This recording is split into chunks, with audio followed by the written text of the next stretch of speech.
So I want to take a second to answer a question that I get asked a lot. A lot of people ask me, is it worth it to become a prosthodontist? Should I plug in 3 years of my life and get this prosthodontic training?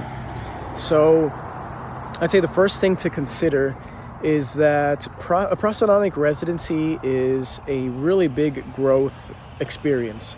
It's like 3 years of insulated time where you get to practice, you get to do stuff on patients, you get to see big cases, and you get to make some mistakes. And they're all mistakes that are within the safety net of a school.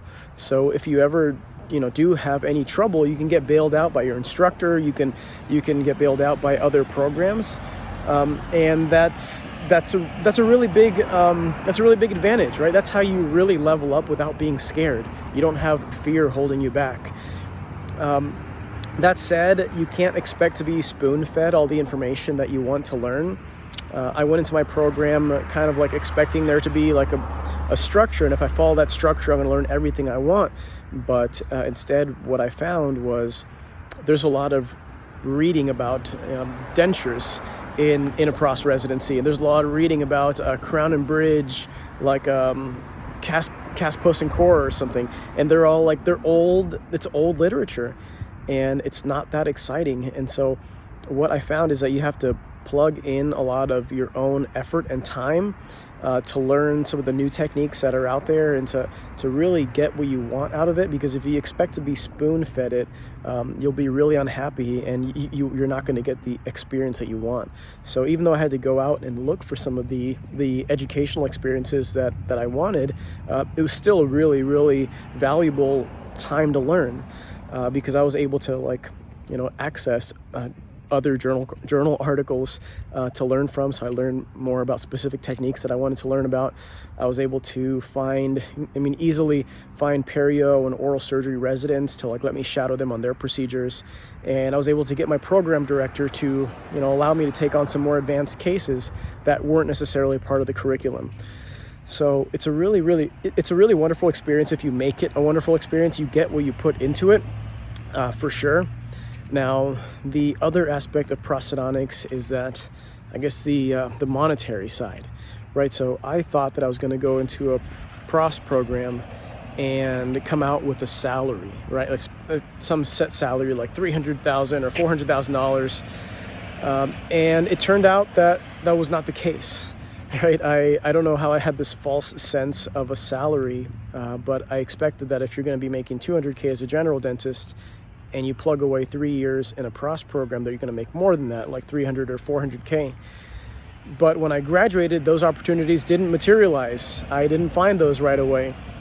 And so if you are the kind of person that is going to just look on Indeed after you graduate, look on Indeed and you find a job listing and then just work at that job for 10 years, you're not going to find that it really improves your life financially much. You might just sink 3 years into this program and then find that you're getting paid the same, because in a residency you get exposure and training in the full scope of prosthodontics. But when you come out to the job market, you find that the job market sees a prosthodontist as a general dentist who's really good at dentures. And I found a lot of people kind of treated me that way. They're like, well, why would I refer to you? You're just I could do everything you can do. And I got that kind of treatment. And so that's why you don't really find those job availabilities that much. There's maybe a prosthodontist for a DSO that basically does a lot of dentures. Or there's also opportunities as working for Clear Choice. They had this associate prosthodontist position, but it didn't really pay as well as I thought it should. Right, so if you're expecting to walk out of the residency and get and find a really high-paying job, you should really network really well for that. Network and look for that specific job, because there are some jobs that pay super well in prosthodontics, but you're probably not going to find an awesome job opportunity through Indeed. Another way to, I guess, get paid really well as prosthodontists is to come up with some creative solutions and look for creative opportunities. I think that's where I fit in. I feel like I'm a pretty creative dude, and I was able to find an interesting way to monetize my skill set in a way that worked out really well.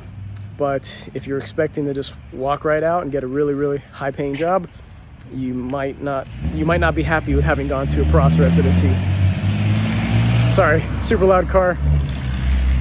Yeah, I just happened to get to my daughter's school a little bit early, and she's still playing with her friends, so I figured I'd answer that question. But anyway, I'm really happy with having chosen to go to a Prost residency. There were some times within the program while I was going through it that I was having doubts because I wasn't sure how I was going to make it work, and it was like a lot of reading about old subjects, and you do some things that you might find boring, you know. But overall, it's a really great learning opportunity, and anytime you can set aside focused time to up your skill set in a non-distracted environment. Like, you have focused time to sit there and just like read or sit there and have study clubs. It's a really good thing. It was a really good thing for me. So anyway, I hope that helps. All right, see ya.